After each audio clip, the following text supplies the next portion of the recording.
সুপ্রভাত বন্ধুরা, আবার তোমাদের সাথে মিনি ব্লগ এসে পড়েছি। সকালবেলায় আমার স্নান ধান হয়ে গেছে, তো আজকে পুজোটা দিব না, মা পুজোটা দিব আজকে।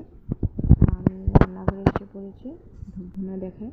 তো এদিকে গরম জল এখানে রান্না করবে, এখন ব্রেকফাস্ট করবে। এদিকে রুটি বানাবো, আটা মাখিয়ে রেখেছি, এদিকে সিদ্ধ দিয়েছি, এদিকে আটা গরম জল বসে রেখেছি। আমি এখন চা খাবো, চা খেয়ে আটাটা মেখে দেবো। তোমাদের সোনার উপর ঘুমিয়ে পড়েছে, এদিকে চা নিয়েছি। এদিকে সবজি বছিয়ে দিয়েছি, সবজি হয়ে গেছে আমার। আলু কুয়াশা তরকারি, এদিকে আটা মাখবো। এখন আটাটা মাখিয়ে নিই, মাখবো, মেখে রেখে দেবো। সোনা বাবা উঠে পড়েছে, তো সোনা বাবাকে খাওয়া বসাইছি। মাকে বলেছি, মা পুজোটা দিয়ে তুমি রুটিটা বানাই নিও।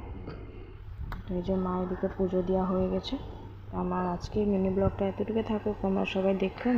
ব্লগটা যদি ভালো লাগে থাকে, লাইক, কমেন্ট, শেয়ার, সাবস্ক্রাইব করে দেবো। আবার তোমাদের সাথে দেখা হবে মিনি ব্লগে, ঠিক আছে?